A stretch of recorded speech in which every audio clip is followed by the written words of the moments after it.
3D ক্ষেত্রে এখানে পেলাম অর্ধপূর্ণ, এখানে পেলাম পূর্ণ। এই কারণে ওরা আসলে এই 3D 5 4s1 হয় আর 3D 10 4s1 হয়। এটা হচ্ছে ইলেকট্রন বিন্যাসের ব্যতিক্রম যে নিয়মটা, এটা হিউজ পরীক্ষা আসে। ইলেকট্রন বিন্যাস দিয়ে প্রশ্ন দিলে এটা সবার আগে দিবে। এখন এটার মধ্যে যদি দেওয়া থাকে বা এটা হরটা, এটা আমরা বের করতে পারবো, যেটা দেয় সেটাই বের করতে পারবো। সিম্পল একটা সূত্র, del s = ac/λ, এটা মনে রাখলেই পারবো। বর্ণালী সম্পর্কে রাদারফোর্ড কোনো ব্যাখ্যা দিতে পারেনি, এবং যে একাধিক ইলেকট্রন কিভাবে ঘুরবে সেই সম্পর্কে কোনো ব্যাখ্যা দেয়নি, এবং কক্ষপথের আকার আকৃতি এইসব সম্পর্কে কোনো ব্যাখ্যা দেয়নি, যার কারণে এই মডেলটি গ্রহণযোগ্য নয়। এভাবে সুন্দর করে একটু সাজিয়ে বিশ্লেষণ করে দিলে পুরো ফুল মার্ক পেয়ে যাবো। যেখানে বলা আছে যে ক্লোরিনের দুইটি আইসোটোপ রয়েছে, ক্লোরিনের আপনি কি পারমাণবিক ভর দেওয়া আছে 35 পয়েন্ট এত অংশ। এখন দেখো আইসোটোপের দুইটা শতকরা প্রাপ্যতা তোমাদের নির্ণয় করতে বলছে, তাই তো? এই জায়গায় দেখো কি আছে, আমাদের দুইটা আইসোটোপ রয়েছে, হ্যাঁ, একটা আইসোটোপের ভর হচ্ছে 35 আর একটা আইসোটোপের ভর আছে 37। এখন আমাদের কোনটা কত পার্সেন্ট আছে এটা কিন্তু আমরা জানি না, কোনটা কত পার্সেন্ট আছে সেটা আমরা জানি না। তাহলে আমরা ধরে নেব যে এটা আমাদের পরিবেশ নেচারে x% আছে, তাহলে এটা কত পার্সেন্ট হবে? মোট যদি 1% হয়, এটা থেকে x% বাদ দিলে কত হয়? বাকিটা থাকবে। তাই সুতরাং এটা হবে 1 - x%। ঠিক আছে, তাহলে দেখো, তাহলে এখানে আছে x, এটার সাথে আমরা 100 দিয়ে দিলাম, আর এটা কত ছিল? x - 1 সরি 1 - x গুণ হচ্ছে 100। পার্সেন্টেজ করতে গেলে 100 দ্বারা গুণ করতে হয় না? তাহলে এটা এত পার্সেন্ট আছে, এটা এত পার্সেন্ট আছে। এখন দেখো, আমরা জানি কি, আমরা জানি হচ্ছে আইসোটোপের যে পার্সেন্টেজটা থাকবে সে পার্সেন্টেজটার সাথে এই যে ভরটা আছে, ভরটা গুণ করতে হবে এবং 100 দ্বারা ভাগ করতে হবে, তাহলেই হয়ে যাবে। এবার দেখো কি হয়, এখানে ছিল কত? x গুণ আছে ধরো 100, আমাদের এটার সাথে গুণ করতে হবে কত? আমাদের যে ভরটা রয়েছে, এটা ভর কত? 35, গুণ করতে হবে x, তার সাথে গুণ করতে হবে 100, ভাগ করতে হবে আমাদের 100। এখন দেখো এখানে 100 কাটা যায়, তার মানে আমার 100 দ্বারা ভাগ করা না করা একই কথা। তাহলে আমরা এটা একটু মুছে লিখতে পারি, 100টা আমরা মুছে লিখতে পারি, ঠিক আছে? তাহলে আমরা শুধু 35 × x রাখতে পারবো, হ্যাঁ, পরে আমরা 100 গুণ করে রাখবো। তাহলে এটা যোগ, এখন আমরা পরে যেটা আছে 1 - x, এখানে আর 100টা দেবো না, যেহেতু নিচে 100 দ্বারা ভাগ করলে কাটা যায়। এখন দেখো এই দুটা যোগ করলে কত হয়? দুটা যোগ করলে হবে আমাদের 35.5। ওকে, তো 35.5 কোথায় পেলাম? এই ভর পেলাম, আপনি কি ভর পেলাম? এবার আমরা দেখবো যে x এর মানটা বের করলে তো হয়ে যাচ্ছে, তাই না? এখন দেখো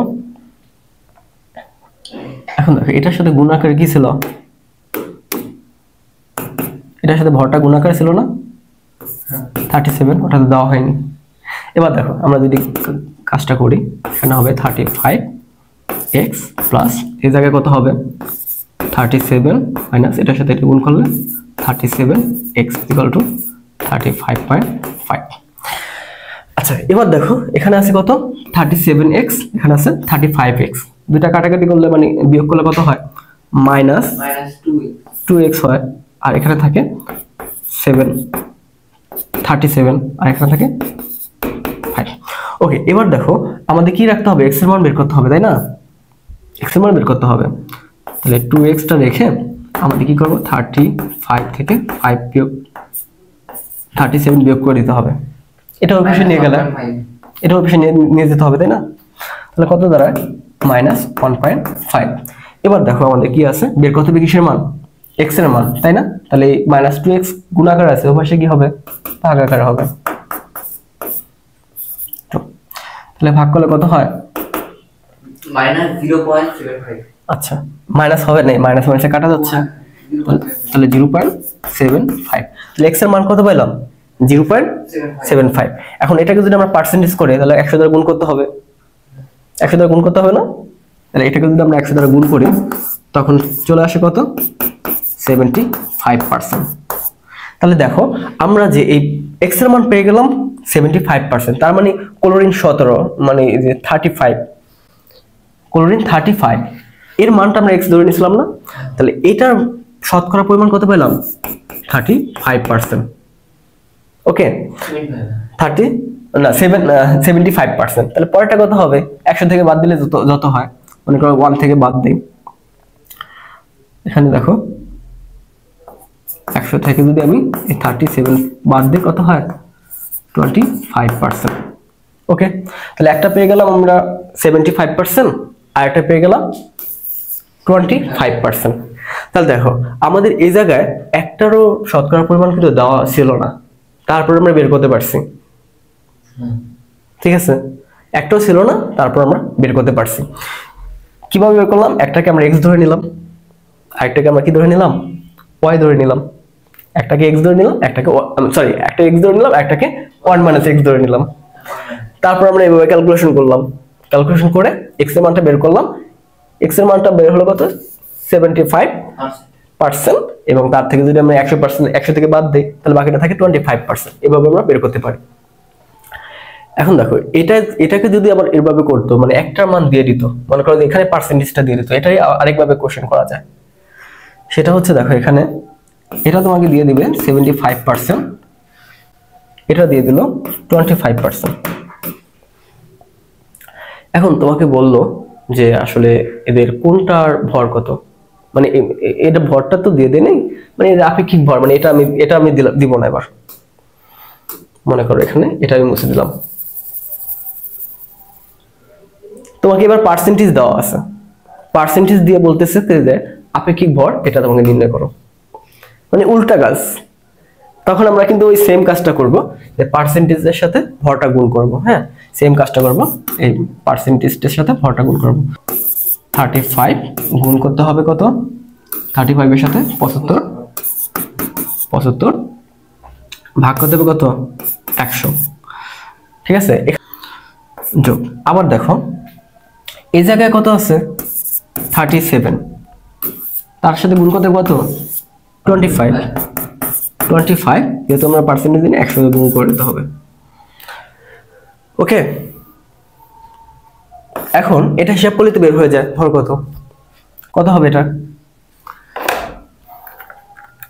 কত আসছে 35.5। আচ্ছা 35.5। তাহলে এটা আসলো, মানে তোমাকে দুইটা রিভার্স করতে পারে, কখনো তোমাকে পার্সেন্টেজ দিয়ে বলবে যে আপেক্ষিক ভর বের করো, কখনো আপেক্ষিক ভর দিয়ে বলবে পার্সেন্টেজ বের করো। যেটা বের করুক আমরা এভাবে করতে পারবো কি? আচ্ছা, যদি পারি তাহলে আমরা সামনের দিকে আগে যাই। এরপর আমরা দেখি যে এই একটা প্রশ্ন রয়েছে, এই প্রশ্ন রয়েছে চট্টগ্রাম বোর্ড 2024-এ যেটা আসছিল। এখানে বলা আছে যে কিউ নামে একটা মোল রয়েছে, প্রোটন সংখ্যা 9 এবং নিউট্রন সংখ্যা 10 দেওয়া আছে, নিউক্লিয়াসের ভর কত এটা বলা নাই। আর প্রোটন এবং নিউট্রনের ভর, প্রকৃত ভর ব্যবহার করে কিউ এর একটি অণুর ভর নির্ণয় করতে হবে।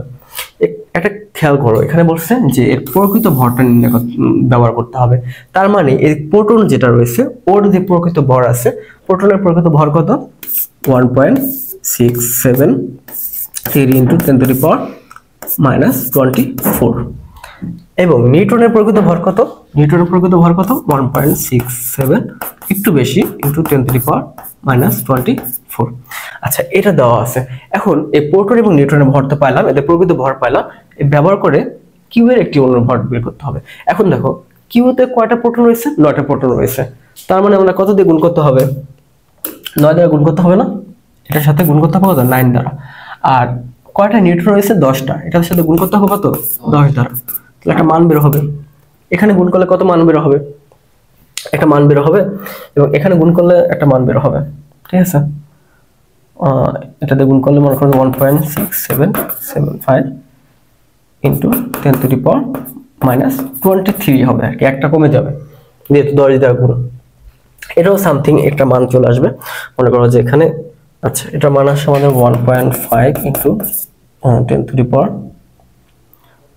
10⁻⁻23। এখন দেখো এই দুইটা যদি আমরা এবার যোগ করে দেই, তাহলে আমরা কি মানটা চলে আসবে, দুইটা যোগ করলে এটা যে মানটা আসবে সেটা আসবে হচ্ছে আমাদের যে 3.16 × 10⁻⁻23 গ্রাম। তার মানে এই দেখো আমরা যে ইয়াটা করলাম, যোগটা করলাম। প্রথমে কি করলাম জানো, এখানে যে প্রোটন সংখ্যা দেওয়া আছে 9টা, এই প্রোটন সংখ্যা 9টার ভর কত সেটা আমরা বের করলাম। এখানে নিউটন সংখ্যা যেটা দেওয়া আছে, নিউটন সংখ্যা কয়টা আছে 10টা, এই 10টার ভর আমরা বের করলাম। ভর বের করার ফলে আমাদের কি হলো, প্রোটন এবং নিউটনের ভর বের হয়ে গেল। এটা ভর কত পাইলাম, এটা ভর পাইলাম 3.16 ইন্টু 10⁻⁻23 এত গ্রাম ভর পেলাম। এখন দেখো নিউক্লিয়াসের ভর পেলাম, এটা নিউক্লিয়াসের ভর মানে কি একটা পরমাণুর ভর না, একটা পরমাণুর ভর, কিন্তু আমাদের বের করতে বলছে এখানে একটি অণুর ভর। তার মানে আমাকে অণুতে কয়টা পরমাণু আছে সেটা জানতে হবে। দেখো এটা প্রোটন 9, প্রোটন 9 মানে আমাদের এটা বুঝতে হবে আসলে এটা কোনটা, এটা আসলে ফ্লোরিন। হ্যাঁ, ফ্লোরিনের প্রোটন সংখ্যা কত 9, তার মানে এটা হচ্ছে ফ্লোরিন। আর ফ্লোরিনের অণুতে কয়টা পরমাণু থাকে, 2টা পরমাণু থাকে, কারণ ফ্লোরিনের অণু কত, ফ্লোরিনের অণু হচ্ছে F2 না। তার মানে দেখো এটা হচ্ছে একটা পরমাণুর ভর, আমাকে বের করতে বলছে একটা অণুর ভর। তার মানে এটার সাথে আমি যদি আরো 2 গুণ করা লাগবে, তাই না? এটা কিন্তু একটা ফ্লোরিনের ভর, কিন্তু আমাদের বের করতে হবে 2টা ফ্লোরিনের ভর। তাহলে 2 দিয়ে যখন গুণ করব তখন এটা অরিজিনাল মানটা বের হয়ে যাবে। তাহলে একটি পরমাণুর ভর কত হবে, ফ্লোরিনের ভরের সাথে 2 দিয়ে যখন গুণ করব তখন এটার মান বের হয়ে যাবে 3.16 গুণ 2। তাহলে দেখো এটার মান চলে আসছে 6.32 ইন্টু 10⁻⁻23। তাহলে গ নম্বর প্রশ্নের উত্তরটা হয়ে গেল যে প্রকৃত ভর ব্যবহার করে কিউর অণুর একটি অণুর ভর বের করে ফেললাম। এখন দেখো উল্টা কাজটা করা হবে। এই জায়গায় দেখো, এই জায়গায় আমাদের নিউক্লিয়াসের ভর দেওয়া আছে, তার মানে একটি অণুর ভর দেওয়া আছে, কিন্তু দেওয়া নেই কি প্রোটন সংখ্যা দেওয়া নেই। পারবো কি এটা বের করতে? মানে এর আগেটা কি ছিল, আগেটা ছিল প্রোটন নিউট্রন সংখ্যা দেওয়া ছিল, নিউক্লিয়াসের ভরটা দেওয়া ছিল না। কিন্তু এবার কি করছে, নিউক্লিয়াসে ভর দেওয়া আছে, নিউটন সংখ্যা দেওয়া আছে, প্রোটন সংখ্যা দেওয়া নাই। প্রশ্নটা পড়ি, প্রশ্নে কি বলছে যে গাণিতিক বিশ্লেষণের মাধ্যমে আর মূলটি শনাক্ত করো এবং তার প্রতীক লেখো। তার মানে আমরা যদি প্রোটন সংখ্যা পেয়ে যাই তাহলে আমরা বুঝতে পারবো যে আসলে এটা প্রতীক কি। এবং প্রোটন সংখ্যা 9 মানে হচ্ছে আমরা বুঝে ফেলছিলাম এটা ফ্লোরিন, তাই না? আর এখানে যদি আমরা প্রোটন সংখ্যা বের করে ফেলি তাহলে আমরা সেটাও বুঝতে পারবো যে এটার আসলে প্রতীকটা কি। তা দেখো আমাদের উল্টা কাজ করতে হবে এখন। এখন দেখো এখানে প্রোটন সংখ্যা কত, কিছু নাই, আমরা কি ধরে নিব তাহলে 0, যার কেউ নাই তার x আছে। এখানে প্রোটন সংখ্যা কেউ নাই, তার মানে কি ধরে নিলাম কত x আছে। এবার আমরা আগের মতো হিসাব করতে পারি। মনে করো যে ওর ভর কত, ওর সাথে আমরা প্রোটন সংখ্যা গুণ করতে হবে কত, প্রোটন সংখ্যার ভরটা কত 1.673 ইন্টু 10⁻⁻24। আর এটার সাথে আমাদের গুণ করবো কত 1.675 ইন্টু 10⁻⁻24। দুইটা গুণ করলে যে মান আসবে সেই মানটা হবে এটা। দুটো যোগ করি, এই দুইটা গুণ করে যখন যোগ করব তখন মানটা আসবে এটা। ঠিক আছে, এখন এরপর কি করব জানো, মানে এটা একটা সমীকরণ আকারে রাখবো, এটা একটা সমীকরণ আকারে রাখবো। এরপরে এই সমীকরণটা যদি আমরা সমাধান করি তাহলে কি শেষ হয়ে যাবে না? এখন দেখো আমরা কি করবো জানো, একটা একটা করে ওই পাশে পাঠাবো। মনে করো প্রথমে এটা আমার দরকার নেই, এই অংশটুকু কিন্তু আমাদের দরকার নাই প্রথমে। ঠিক আছে, যে এই অংশটুকু আমাদের দরকার নেই, এই অংশটুকু আগে পাশে পাঠালে কত হবে, এটা মাইনাস আছে এখানে প্লাস আছে, এখানে মাইনাস আকারে থাকবে, এই অংশটা পুরোটা চলে আসবে। এবং এরপরে আমরা কি করব, এক্স এর সাথে এটা গুণাকার আছে না, এটাও আমরা ওই পাশে পাঠাবো কিনা, পাঠালে কি হবে ভাগ হয়ে যাবে যেহেতু আছে গুণ আকারে। এরপর যদি আমরা হিসাব করি তখন কি আমার এক্স এর মান বের হবে না? দেখো তাহলে এটা থেকে আমরা এটা বিয়োগ করব, বিয়োগ করার পরে তারপর এটা দিয়ে ভাগ করব, তাহলে কিন্তু অ্যান্সার বের হয়ে যাবে। বুঝতে অসুবিধা আছে কি, এক্স এর মান কিভাবে বের করলাম? গাণিতিক ক্যালকুলেশন করতে হবে আর কি, তাই না? এবার দেখো আমরা আইসোটোপের ক্ষেত্রে আমাদের টাইপ 1 এ কিন্তু এখনো আছে, হ্যাঁ, আপেক্ষিক ভর। এই জায়গায় আমরা বেশি টাইম লাগবে না, এখানে দেখো কি বলা আছে। গ নাম্বারে যে ওয়াই মোলের আপেক্ষিক পারমাণবিক ভর নির্ণয় করো। ওয়াই মোলটা কত, যে ওয়াই মোলটা এর আইসোটোপের পর্যাপ্ততা পরিমাণ এখানে দেওয়া আছে। এই প্রথমে কিন্তু আমরা এগুলো করে আসছি, মনে আছে? এই যে দেখো আইসোটোপের পার্সেন্টেজ দেওয়া আছে, আইসোটোপের পার্সেন্টেজ দেওয়া আছে, পার্সেন্টেজ দেওয়া আছে। এখন পার্সেন্টেজ দেওয়া থাকলে আমরা কি ভর নির্ণয় করতে পারি? মনে করো যে এর উপরে কিন্তু একটা ভর দেওয়া আছে 32, 33, 34। এই ভরগুলোর সাথে কি পার্সেন্টেজটা গুণ করতে হয়, ভাগ করতে কি দ্বারা 100 দ্বারা। এই ভরের সাথে পার্সেন্টেজটা গুণ ভাগ 100, এই ভরের সাথে পার্সেন্টেজটা গুণ ভাগ 100। এরপর কি করব, সবগুলো যোগ করব। যোগ করলে কত আসবে, যে মান আসবে সেটাই হচ্ছে এই আমাদের পারমাণবিক ভর, আপেক্ষিক পারমাণবিক ভর। এটা আমরা প্রথমে করে আসছি না? বুঝতে কোনো অসুবিধা আছে? না বুঝতে পারলে বলো, আমি আবার বোঝাবো। এটা কিন্তু প্রথমে করে আসছি, সেম অঙ্ক দিয়ে দিছে এখানে। ওয়াই টোয়াই দেখে আমার ভয় পেও না, এগুলো আর কি প্রতীক হিসেবে দিচ্ছে আর কি। এখানে ওয়াই, এক্স, ওয়াই, জেড অনেক কিছুই থাকতে পারে। আবার দেখো উদ্দীপকে এক্স এর অবস্থিত মোলসমূহের গুরুত্ব অপরিসীম। আচ্ছা, তাহলে কি কি আছে, যে এক্স এর তেজস্ক্রিয় আইসোটোপগুলো রয়েছে। হ্যাঁ, এখানে কি কি আছে, এই যে টেকনিশিয়াম আছে, কোবাল্ট আছে, তারপর ইউরেনিয়াম আছে। এগুলো আসলে কি, এগুলো হচ্ছে তেজস্ক্রিয় আইসোটোপ। তো এদের যে গুরুত্ব আছে, তোমাদের বই শেষের দিকে কিছু পড়া ছিল যে তোমাদের যে চিকিৎসা ক্ষেত্রে ব্যবহার আইসোটোপের, তারপর তোমাদের যে বিদ্যুৎ ক্ষেত্রে ব্যবহার, ওই জিনিসগুলো সুন্দরভাবে লিখে দিয়ে বলবা এদের গুরুত্ব অপরিসীম। যেমন টেকনিশিয়াম কি কাজে ব্যবহার করা হয়, টেকনিশিয়াম হচ্ছে আমাদের ভিতরে, শরীরের ভিতরে ইনজেক্ট করা হয়, তখন হচ্ছে যেখানে আমাদের রোগটা থাকে ওই জায়গায় এটা যে জমা হয় টেকনিশিয়ামটা, এবং পরে ওখান থেকে যে টেস্টিকুলার রেডিয়েশন ছড়াতে থাকে ওটা দিয়ে আমরা নির্ণয় করতে পারি যে কোন জায়গায়, হ্যাঁ, কোন জায়গায় রোগ আছে। এবং কোবাল্ট দিয়ে আমরা টিউমার কোষ নির্ণয় করতে পারি এবং ওটা ধ্বংস করতে পারি কোবাল্ট দ্বারা। ইউরেনিয়াম দ্বারা আমরা যে ফিউশন যে বিক্রিয়াটা হয়, যার মাধ্যমে আমরা করি, বিদ্যুৎ উৎপন্ন করি, প্রায় 200 মেগাওয়াটের মতো বিদ্যুৎ পাওয়া যায় এই বিক্রিয়ায়।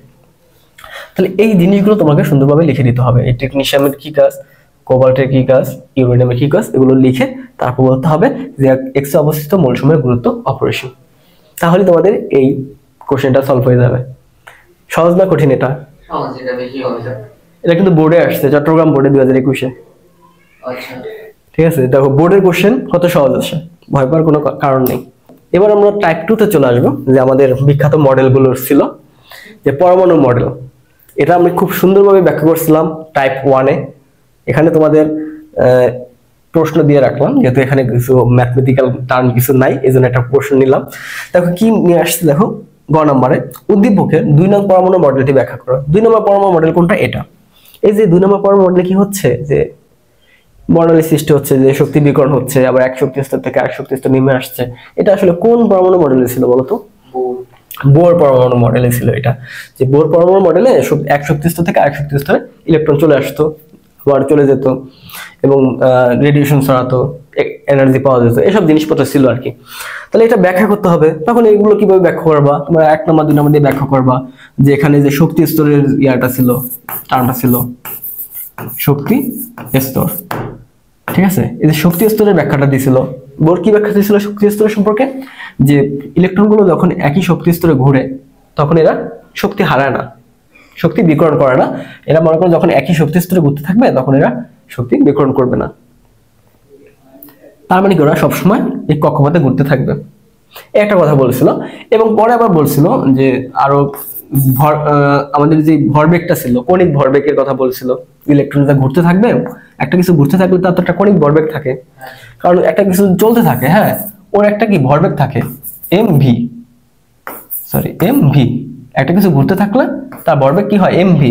আর যেটা কণিক ভাবে ঘুরতে থাকে, মানে গোল্লা গোল্লা হয়ে ঘুরতে থাকে, তার সাথে একটা আর যুক্ত হয়, তাই না? মানে ওর ব্যাসার্ধটা যুক্ত হয়। তাহলে এই যে বোর এই কণিক ভরবেগটা যে এমভিআর এটা বলেছিল কত, ns/2π।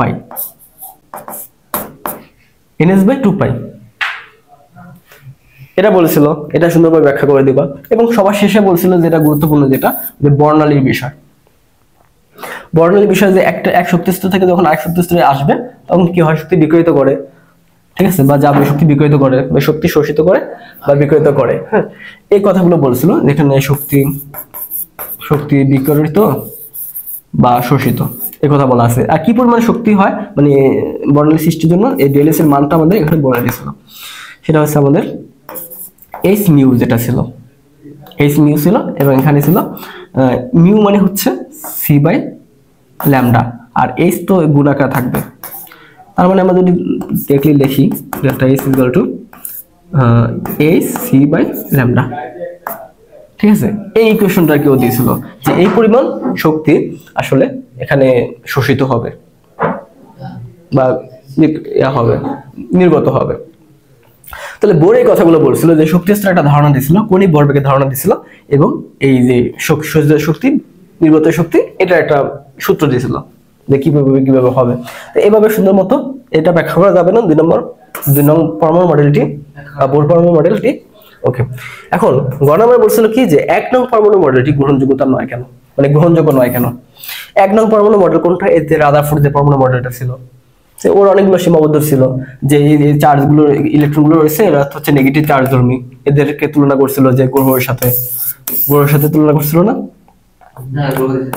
গ্রহের সাথে তুলনা করছিল, নেগেটিভ চার্জগুলো ঘুরতেছে গ্রহের সাথে তুলনা করছিল। তো এটা একটা ভুল ছিল, এই ভুলটার কারণে এটা অ্যাকসেপ্টেবল না। আরো ভুল ছিল, কি ভুল করছিল, এই যে কক্ষপথগুলো সম্পর্কে ধারণা দিতে পারেনি ঠিকঠাক মতো। আবার যে ম্যাক্সওয়েলের তথ্যটা রয়েছিল, ম্যাক্সওয়েলের তথ্য বলছিল যে কিছু ঘুরতে থাকলে তখন ঘুরতে করতে কি হয়, শক্তি বিকিরিত করতে করতে কেন্দ্রে চলে আসবে, এটা বলছিল না ম্যাক্সওয়েল।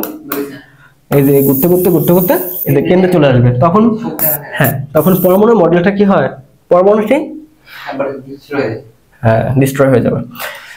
তো এই কথাগুলো বলছিল, এবং যে পরমাণুর যে বর্ণালী যেটা থাকে, বর্ণালী গুলো হয়, এই বর্ণালী সম্পর্কে এই রাদারফোর্ড কোনো ব্যাখ্যা দিতে পারেনি, এবং যে একাধিক ইলেকট্রন কিভাবে ঘুরবে সেই সম্পর্কে কোনো ব্যাখ্যা দেয়নি, এবং কক্ষপথের আকার আকৃতি এইসব সম্পর্কে কিন্তু কোনো ব্যাখ্যা দেয়নি, যার কারণে এই মডেলটি গ্রহণযোগ্য নয়। এভাবে সুন্দর করে একটু সাজিয়ে বিশ্লেষণ করে দিলেই তোমরা ফুল মার্ক পেয়ে যাবো।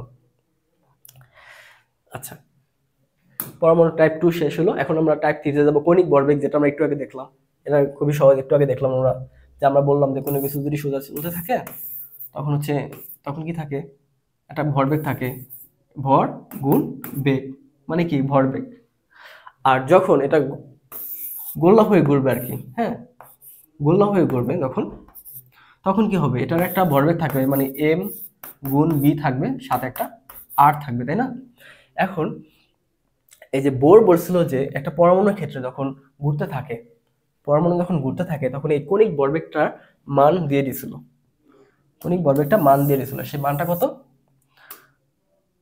মানটা কত হবে সেটা বলে দিছিল, সেটা হচ্ছে তোমার এত যে M V R is equal to হচ্ছে NH বাই 2 পাই, এই মানটা দিয়েছিল।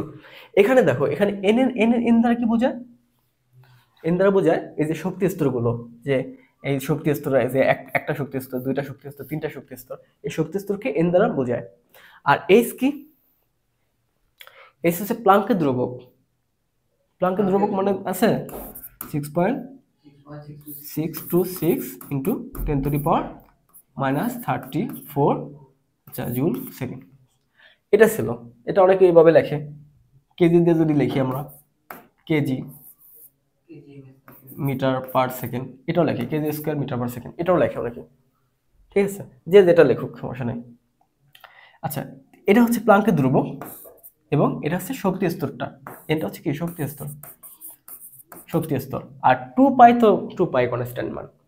এখন আমাকে যদি বলে যে এই যে মনে করো যে 2 নাম্বার বা 3 নাম্বার, মনে করো যে 3 নাম্বার বা 2 নাম্বার যে ইলেকট্রনে ঘুরতেছে ওর কণিক ভরবেগ বের করো।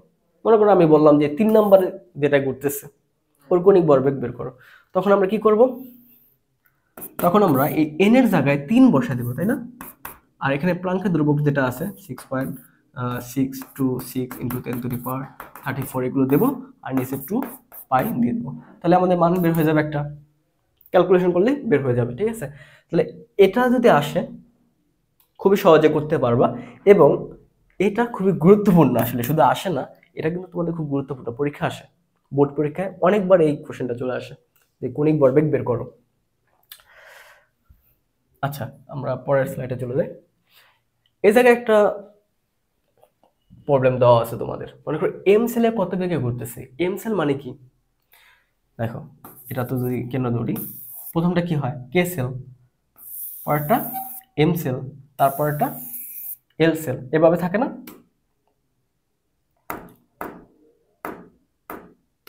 এটা হচ্ছে কে, তারপরটা এম, তারপরটা এল, এভাবে তো ছিল। তার মানে কে সেল মানে কি, এন এর মান 2।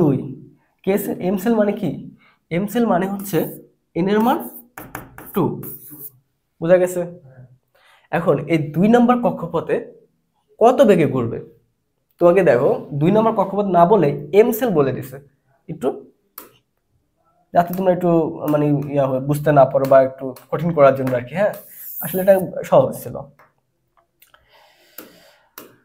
আচ্ছা, তাহলে আমরা কিভাবে বের করব, এম ভি আর, এন এর মান কত ধরবো 2, এখানে 6.626 ইন্টু 10⁻34 যেটা আছে, প্লাঙ্কের ধ্রুবকটা দেওয়া আছে কেজিতে, তাহলে 31 নেব, 31 যেহেতু, হ্যাঁ এটা কেজিতে নেব যেহেতু আমরা কেজিতে এককটা ধরতেছি।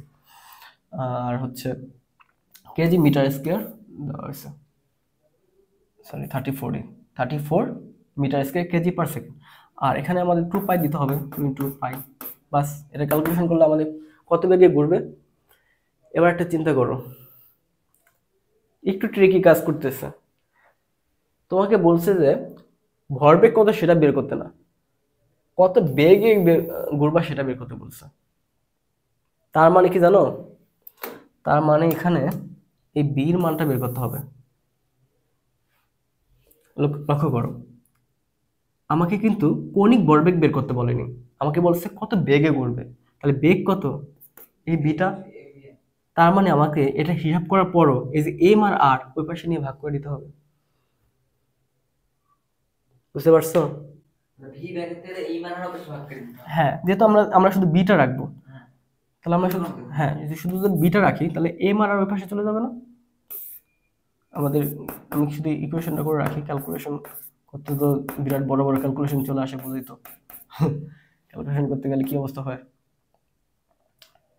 এত দেওয়া আছে। এখন দেখো এম এর মান কিন্তু দিয়ে দিছে ওরা, ইলেকট্রনের ভর কত 9.11 ইন্টু 10⁻31 কেজি, এম এর মান দিয়ে দিছে, তোমার চিন্তা নেই। আর এর মান লাগবে তো, হ্যাঁ আর এর মানও কিন্তু দিয়ে দিছে, দেখো হ্যাঁ ওরাই দিয়ে দিছে, আর এর মান ওরাই দিয়ে দিছে। তার মানে তুমি এখানে এই যে 2 পাই, এটার সাথে আমাদের কি কি গুণ করতে হবে, এখানে এমটা এখানে আছে না, এম এর মানটা এখানে বসে দিতে হবে 9.11 এখান থেকে ইন্টু 10⁻31, এটার সাথে আরো গুণ করতে হবে কি, যে আর এর মান, রেডিয়াসটা দেওয়া আছে, রেডিয়াসটা কত দেওয়া আছে এত 3.6 ইন্টু 10⁻10 মিটার। তার মানে হচ্ছে এটা যদি এত বড় এটা দিয়ে ভাগ করি, যে মানটা আসবে, একটা মান আসবে, সেটাই হচ্ছে এর বেগ। দেখো কোশ্চেনটা কিভাবে দিছে, তোমাকে কণিক ভরবেগ বের করতে বলছিল প্রথমে, কণিক ভরবেগ বের করে ফেলছি। এখন কণিক ভরবেগ বের করার পর এখানে বলছে যে ওইটা কত বেগে করে, মানে এই শুধু বিটা বের করো, তার মানে এই বির মানও বের করে ফেললাম। এখন তোমাকে যদি বলে যে কত বেগে করে, সেটাও তোমাকে দিলাম, এই আর এর মান বের করো, তখন কি করবা, তখন কিন্তু আমাদের এই এমবিটা ওই পাশে পাঠিয়ে দিব, আর আরটা এখানে থাকবে, তাই তো হয়ে যায়। আমাকে আর এর মান বের করতে বলো, হ্যাঁ এখানে আমরা আর এর মান বের করতে গেলে এই দুটো পাঠাবো, আর বির মান বের করতে গেলে এই দুটো পাঠাবো, যেটা বের করতে বলে সেটাই পাঠাবো। আর যদি পুরোটাই বের করতে বলে তাহলে তো আরো সহজ, ক্যালকুলেশন করলে শেষ। হ্যাঁ আরো সহজ, আমাদের শুধু এটা হচ্ছে কণিক ভরবেগ, হ্যাঁ কণিক ভরবেগ বের করতে বললে আরো সহজ, এটা ক্যালকুলেশন করলেই হয়ে যাবে। তো এটা হচ্ছে কণিক ভরবেগের ইকুয়েশন গুলো বা সূত্রগুলো, যে প্রশ্নগুলো আসে তোমাদের বোর্ড পরীক্ষায়। এর বাইরে তোমাদের বোর্ড পরীক্ষায় প্রশ্ন আসবে না, এখানে যা আছে এর ভিতরে কিন্তু আসবে, যা আছে এর ভিতরেই চলে আসবে। তার মানে তোমরা এটা যদি বুঝে ফেলো, তার মানে বোর্ড পরীক্ষার জন্য তোমার আর পড়া লাগবে না। এবার আসি আমরা টাইপ 4-এ শোষিত শক্তি বা বিকিরিত শক্তি, এটা কিন্তু আমরা আগেই পড়ে ফেলছি। তারপরে এখানে একটা টাইপ আছে, এটা আমরা একটু দেখি কিভাবে শক্তি শোষিত হয় বিকিরিত হয়।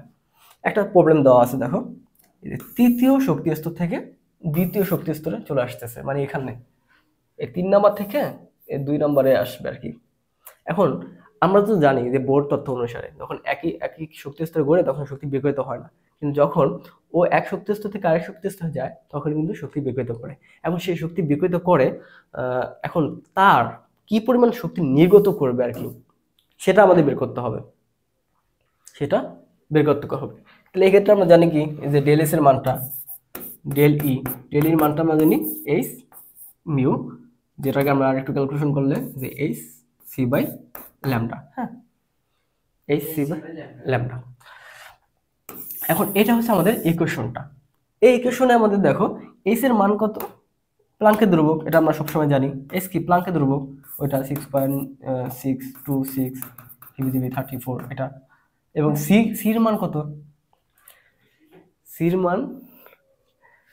মান হচ্ছে কিন্তু এখানে আলোর বেগ, ঠিক আছে, এটা কিন্তু আলোর বেগ। আলোর বেগ কত 10⁸ না, 3 × 10⁸8। হ্যাঁ এটা আলোর বেগ।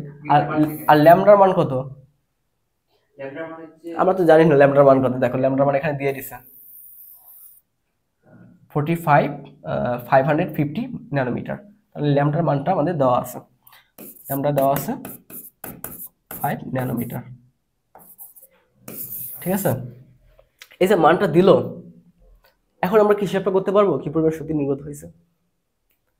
আমাদের সবগুলো মান আছে, প্লাঙ্কের ধ্রুবক মুখস্থ, আলোর বেগ মুখস্থ, ল্যামডার মানটাও দিয়ে দিছে। এখন আমরা বলতে পারবো যে এটা এখান থেকে যখন এখানে আসলে কি পরিমাণ শক্তি নির্গত হবে, হিসাব করলে হবে এটা।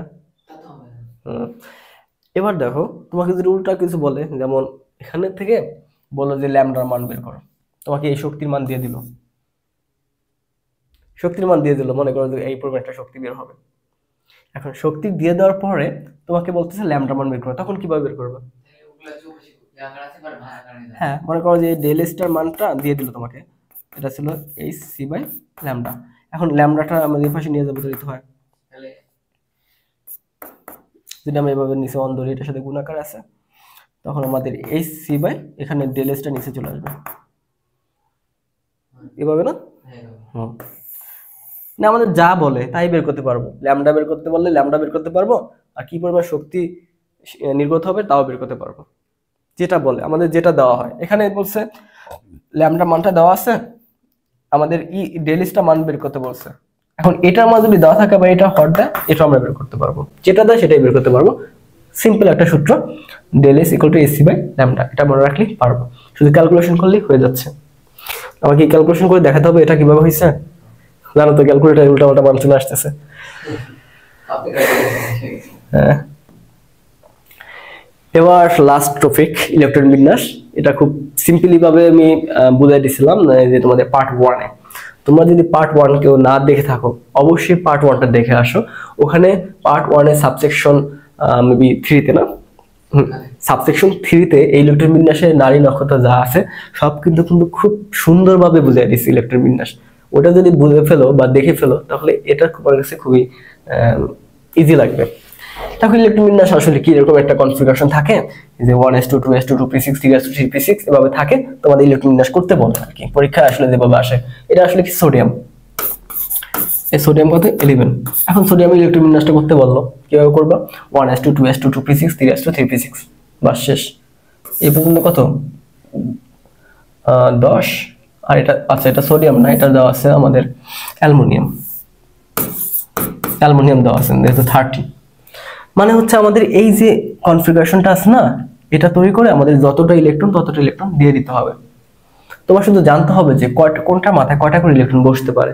যেমন এস এর মাথায় 2টা বসতে পারে, সর্বোচ্চ 2টা বসবে। পির মাথায় সর্বোচ্চ 6টা বসতে পারে, ওটাই বসবে। এস এর মাথায় 2টা বসতে পারে, এভাবে বসে দিতে হবে। এখন দেখো তোমাদের কনফিগারেশন দুই ভাবে হয়, ঠিক আছে। একটা হচ্ছে এভাবে লিখতে হয়, আর একটা হচ্ছে এই গোল্লা গোল্লা করে, ঠিক আছে। যেমন এই সোডিয়ামের ইলেকট্রন বিন্যাসটা এখানে করে দিচ্ছে। প্রথম শক্তি স্তরে দেখো 2টা ছিল, পরে কয়টা আছে 8টা আছে, এরপরে একটা। 2 আর 8 কত 10। প্রথমে কয়টা 2টা ছিল, তারপর 8টা ছিল, তারপর একটা। 10 আর 1 11। সোডিয়ামের কত 11 তো 11। এখন এটা যদি আমরা এভাবে করি সোডিয়াম, তাহলে কিভাবে হবে বলো? 1s2 2s2 2p6 3s1 হ্যাঁ 10 আর 1 11 বাস এভাবে হয়ে যাচ্ছে। এখন ইলেকট্রন বিন্যাসের আরো যত নিয়ম টিয়ম আছে ওগুলো একটু আমরা দেখি। দেখো এই যে শক্তি স্তরগুলো রয়েছে এগুলো তো শক্তি স্তর তাই না, এটা শক্তি স্তর, এটা প্রথম শক্তি স্তর, এটা হচ্ছে প্রথম শক্তি স্তর, এটা দ্বিতীয় শক্তি স্তর, তৃতীয় শক্তি স্তর, চতুর্থ শক্তি স্তর। এখন কোন শক্তি স্তরে কয়টা করে ইলেকট্রন আমি দিতে পারবো সেটা আমাদের নির্ভর করে কিসের উপরে, যে 2 to the power 2 into 2n square, এটার উপরে 2n স্কয়ার। হ্যাঁ, এখন মনে করো যে আমরা নির্ণয় করতে চাচ্ছি 3 নম্বর শক্তি স্তরে কয়টা ইলেকট্রন থাকতে পারে, তাহলে আমরা n এর মান কত হবে 3 ইন্টু 3 আর n এর উপরে স্কয়ার ছিল না, তাহলে দেখো 3 3 আর 9 9 দুগুণী 18। তাহলে এখান থেকে আমরা দেখতে পারলাম যে তৃতীয় শক্তি স্তরে ইলেকট্রন থাকতে পারে কয়টা, তৃতীয় শক্তি স্তরে ইলেকট্রন থাকতে পারে 18টা। এখন এখানে দেখি যে তৃতীয় শক্তি স্তরে কয়টা ইলেকট্রন ছিল এই শক্তি স্তরটা, এখান থেকে আমরা কাউন্ট করি 1 2 3 4 5 6 7 8 9 10 11 12 13 14 15 16 17 18। দেখো 18টা ইলেকট্রনই পূর্ণ আছে, রাইট। কিন্তু কিছু কিছু ক্ষেত্রে দেখবা যে ওরা 18টা ইলেকট্রন পূর্ণ না করে আরেকটা শক্তি স্তরে চলে গেছে। যেমন ক্রোমিয়ামের ক্ষেত্রে দেখো ওর তৃতীয় শক্তি স্তর কোনটা, এটা প্রথম, এটা দ্বিতীয়, এটা তৃতীয়, তাই না। আমরা এখান থেকে কাউন্ট করি 1 2 3 4 5 6 7 8 9 10 11 12 13। থাকার কথা কয়টা 18টা, আছে কয়টা 13টা। মনে করলাম যে ওর ইলেকট্রন কম এই জন্য 13টা আছে আর দরকার নেই, কিন্তু না, ওর তো ইলেকট্রন আরেকটা আছে, ওইটা 4 নম্বরে দেওয়ার দরকার কি, এটা তো জায়গা আছে ওর তো জায়গার অভাব নেই। মনে হচ্ছে যে এটার দলে গাদাগাদি হচ্ছে তাই চলে যাচ্ছি, কিন্তু তা তো দরকার নেই, ওর তো জায়গা আছে পর্যাপ্ত, বসতে পারতো, কিন্তু না বসেও এই যে 4 নম্বর শক্তি স্তরে চলে গেছে। এটা কেন হয়, এই যে এটাই তো সমস্যা, বুঝছো, এক একজন এক এক কথা বলতেছে। মানে কেউ বলতেছে একটা শক্তি স্তরে এই 10⁻²² স্কয়ার সংখ্যক ইলেকট্রন থাকবে 18টা, পরে আবার দেখতেছে যে এখানে 18টা নেই, আছে 13টা, আর এটা উপরে চলে গেল। এক্ষেত্রে আমাদের যে জিনিসটা চিন্তা করতে হবে সেটা হচ্ছে n+l এর মান। এই n+l জিনিসটা কি, n+l জিনিসটা হচ্ছে যে এটা দ্বারা কোন শক্তি স্তরের মান কত বা শক্তি কত সেটা আমরা নির্ণয় করতে পারি, বুঝতে পারছো। একটু খেয়াল করো, মনে করো যে আমাদের রয়েছে এটা, এটার ক্ষেত্রে আমাদের কোনটা ছিল, মনে করো যে এখানে আমাদের জামেলা কোথায় ছিল, এই জায়গা না, এই জায়গায় জামেলা ছিল। আমরা ইলেকট্রন বিন্যাসটা করিয়ে ফেলি। ক্রোমিয়াম না, chromium 24 1s2 2s2 2p6 3s2 3p6 3d5 4s1, ঠিক আছে তো। 10টা 18টা 23টা একটা 24টা হয়ে গেছে। এখন দেখো এই দেখো এটা হচ্ছে প্রথম শক্তি স্তর, এটা হচ্ছে দ্বিতীয় শক্তি স্তর, এটা হচ্ছে তৃতীয় শক্তি স্তর, এটা চতুর্থ শক্তি স্তর, ঠিক আছে, প্রথম দ্বিতীয় তৃতীয় চতুর্থ। এখন কি হলো যে আমাদের যে নিয়মটা আছে ইলেকট্রন বিন্যাসের ক্ষেত্রে, যখন ইলেকট্রনগুলো ঢোকে অরবিটালগুলোতে, এগুলো অরবিটাল না, sp-df, ইলেকট্রনগুলো যখন ঢোকে তখন আব্বর যে নীতি আছে, আব্বর একটা লোক ছিল, উনি একটা নীতি দিছে যে কম শক্তি সম্পন্ন অরবিটালে আগে ইলেকট্রন প্রবেশ করবে। এখন আমরা বুঝবো কিভাবে যে কম শক্তি স্তর কোনটা। এখন দেখো এই 3d আর 4s দুটার ভিতরে তো আমাদের ঝামেলাটা হলো যে এখানে একটা না এসে 4s এখানে ঢুকলো, এটাই তো আমাদের ঝামেলাটা ছিল। এখন আমরা দেখি যে কোনটা শক্তি কত। মনে করো এটা যদি শক্তি দেখি n+l এর মান না, n এর মান কত হবে এখানে, n+l এর ক্ষেত্রে যদি ধরি n এর মান কত 3, আর l এর মান d যেহেতু কত হবে 0 1 2 2 না 2, তাহলে মান দাঁড়ালো কত 5। আর এটার ক্ষেত্রে একটু দেখি n+l এর মান কত হয়, n+l এর মান কত হয়, দেখো n এর মান কত 4 আর s এর মান 0 না, 0 হিসাব করলে কত আসে 4। তাহলে মান কার কম, শক্তি কার কম 4s এর। তার মানে আগে 4s এর ভিতরে ইলেকট্রন ঢুকবে। 4s এর ভিতরে আগে ইলেকট্রন ঢুকে এখানে কি হবে, এই 3d অরবিটালে ইলেকট্রন ঢোকার আগেই 4s ইলেকট্রন ঢুকবে, মানে 4 মানে চতুর্থ শক্তি স্তরে ইলেকট্রন আগে ঢুকবে। আচ্ছা এই কারণে হ্যাঁ যার মান কম থাকবে ওটা হ্যাঁ, মনে করো যে আমরা দেখতেছি যে এই 4s এটা শক্তির মান কম, তার মানে আগে ওটা ঢুকবে, ঢোকার পরে তারপর ঢুকতেছে ওইটা, যার কারণে আসলে এই বিষয়টা হয়েছে। ঠিক আছে, আসলে জায়গা নাই দেখে বললে ওখানে যায়নি, আসলে মানের জন্য গেছে, যার মান কম সেখানে আগে ইলেকট্রনটা ঢুকবে। এটা নিয়ে আমরা একটু পরবর্তীতে আরো দেখবো যে 2D সম্ভব না। এখন দেখো ওখানে একটা বিষয় ছিল যে এখানে যে এই জিনিসটা হলো, আমরা একটু দেখাই দিই। এই জায়গাটা ছিল না ক্রোমিয়ামের ক্ষেত্রে, এই যে এখানে ছিল 3D 5 ছিল 4s 1 ছিল, এটা কেন হলো? এটার কারণে হচ্ছে 4s1 এর মান খুব কম। হ্যাঁ এটা তো হলো, এখানে গেল, কিন্তু এখানে একটা কেন, এখানে তো দুইটা যাবে, দুইটা যাওয়ার পর এটাতে আসবে। ও আচ্ছা, মানে কথাটা এরকম ছিল যে এটা এখানে আসলে দুইটা ইলেকট্রন থাকবে আর কি, 2 থাকবে, এখানে 4 থাকবে, এরকম তো থাকার কথা ছিল। অর্ধকোণ হয়ে যাচ্ছে। হ্যাঁ রাইট। এখন দেখো 3D এর যে কয়টা আরো অরবিটাল রয়েছে, 3D এর 5টা অরবিটাল, D এর 5টা অরবিটাল রয়েছে না, 1 2 3 4 5টা। এখন এরা যখন অর্ধপূর্ণ বা পূর্ণ থাকে তখন এরা সবচেয়ে বেশি স্থায়ী। অর্ধপূর্ণ মানে কি, এই একটা একটা করে সব জায়গায় আছে, একটা একটা করে যদি সব জায়গায় থাকে, 5টা জায়গায় থাকে, তাহলে কয়টা হয়, 5টা ইলেকট্রন হয়। তার মানে 5টা ইলেকট্রন হলে ও সবচেয়ে বেশি স্থায়ী। তখন কি হচ্ছে, ও এখান থেকে একটা ইলেকট্রন নিয়ে 5টা হয়ে যাচ্ছে, ঠিক আছে, একটা যোগ হয়ে 5টা হয়ে যাচ্ছে, আর ওখান থেকে একটা মাইনাস হয়ে যাচ্ছে। আর এই যে কপারের ক্ষেত্রে কি হয় জানো, কপারের ক্ষেত্রে এই কাজটা হয়, 3D 10 4s 1 এটা হয়ে যায়। কভারের ক্ষেত্রে সেম হয়, কভারের ক্ষেত্রে কাজটা হয় এরকম যে এখানে 3D 10 পূর্ণ হয়ে যায় আর কি, এখানে ছিল আর কি এটা 9 ছিল, এখানে ছিল 2, তখন কি হয়, এখান থেকে একটা ইলেকট্রন আসে +1 হয়, আর এখানে একটা ইলেকট্রন চলে যায়। এটা কেন হয়, কারণ এখানে কি হয় 3D 10 হতে চায়, তার মানে এখানে আরো একটা করে ইলেকট্রন ঢোকে, তখন পূর্ণ হয়। পূর্ণ যখন হয় তখন ও সবচেয়ে বেশি স্থায়ী হয়, তাই না? 3D ক্ষেত্রে এখানে পেলাম অর্ধপূর্ণ, এখানে পেলাম পূর্ণ, এই কারণে ওরা আসলে এই 3D 5 4s 1 হয়, আর 3D 10 4s 1 হয়। এটা হচ্ছে ইলেকট্রন বিন্যাসের ব্যতিক্রম যে নিয়মটা, এটা হিউজ পরীক্ষা আসে। ইলেকট্রন বিন্যাস দিয়ে প্রশ্ন দিলে এটা সবার আগে দিয়ে দেয়। এটা দিয়েছি ইজি তো, হ্যাঁ এটাই অনেকে বুঝতেছে না, এটাই অনেকে বুঝতেছে না ইজি জিনিসটা। এখন আবার দেখো এই 2D কেন সম্ভব নয়, 2D কেন সম্ভব নয়, এটা ক্ষেত্রে চিন্তা করো যে আমাদের অরবিটাল গুলো আছে, অরবিটালের মানগুলো আমরা দেখি, s এর মান কত 0, p এর মান কত 1, t এর মান কত 2, ঠিক আছে, f এর মান 3, এবার এই একটা অবস্থায় আসে। এবার দেখো যে এই যে n এর জন্য অরবিটাল সংখ্যা কয় পর্যন্ত থাকতে পারে, n-1 পর্যন্ত থাকতে পারে। মনে করো যে n এর মান যদি আমি ধরি 3, n এর মান যদি আমি 3 ধরি, তাহলে অরবিটাল কয়টা থাকতে পারবে, n-1 মানে 3 - 1, তোমার সংখ্যা কত 2। আর 2 মানে কি জানো, 2 মানে কিন্তু 0 থেকে 2 মানে হচ্ছে 0 1 2 এভাবে। তাহলে এই 3 তে কয়টা অরবিটাল থাকতে পারবে, s p d, এই তিনটা থাকতে পারবে। এখন এভাবে যদি আমরা চিন্তা করি,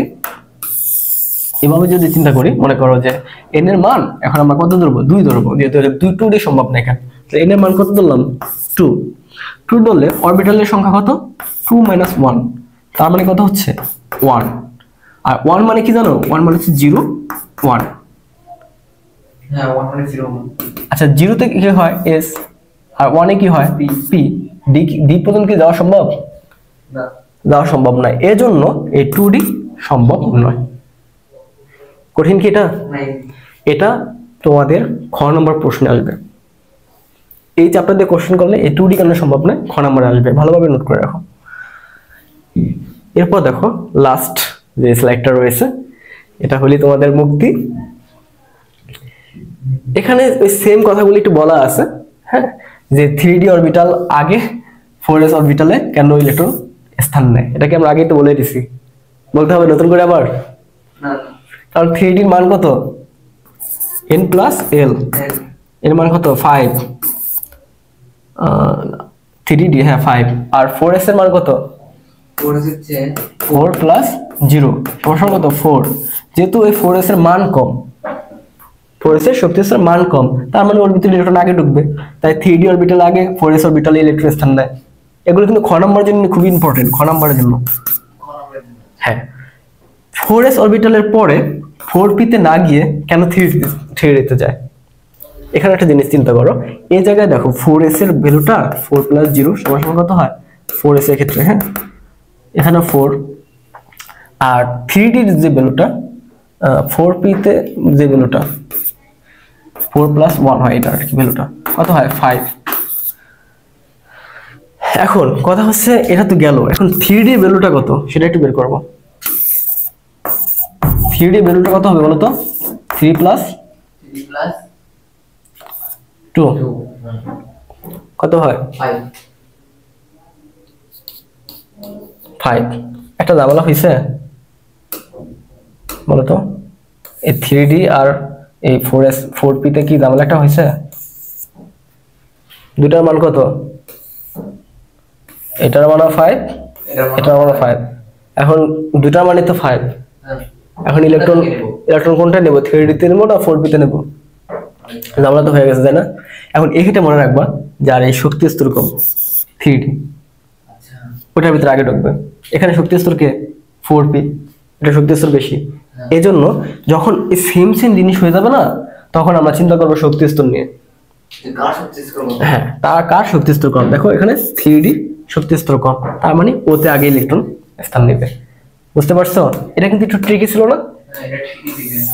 হ্যাঁ, এই জন্য এই 4p তে না গিয়ে 3d তে ইলেকট্রন আগে যাচ্ছে, যেহেতু দুইটারই মান কিন্তু সমান, দুইটারই মান সমান ছিল। এটার মান 5 ছিল, এটার মান 5 ছিল, কিন্তু এখানে এটার মান আছে বেশি, এটার মান কম, এটার কারণে।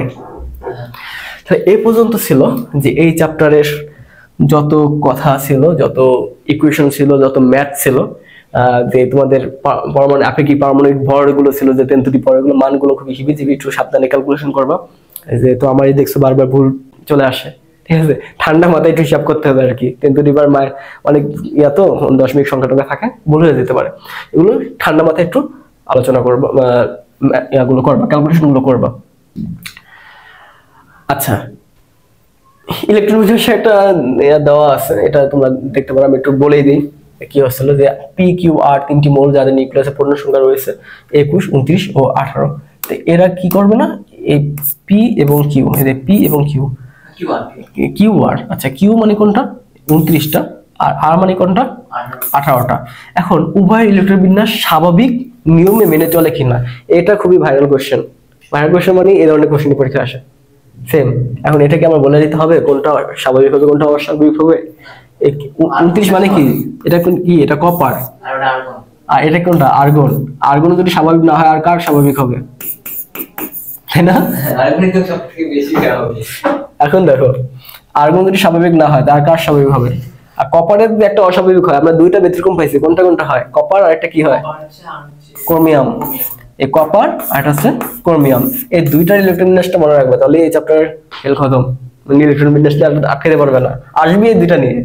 এটা ব্যতিক্রম কেন, কোনটা ব্যতিক্রম, এটাই আসবে। হ্যাঁ, এখন এটা কিভাবে সলভ করবা?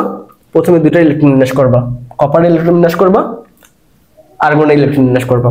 করার পর দেখাবা যে কপারে কি হয়েছিল, এখানে 3d 10 হয়ে গেছিল, 4s 1 হয়ে গেছিল।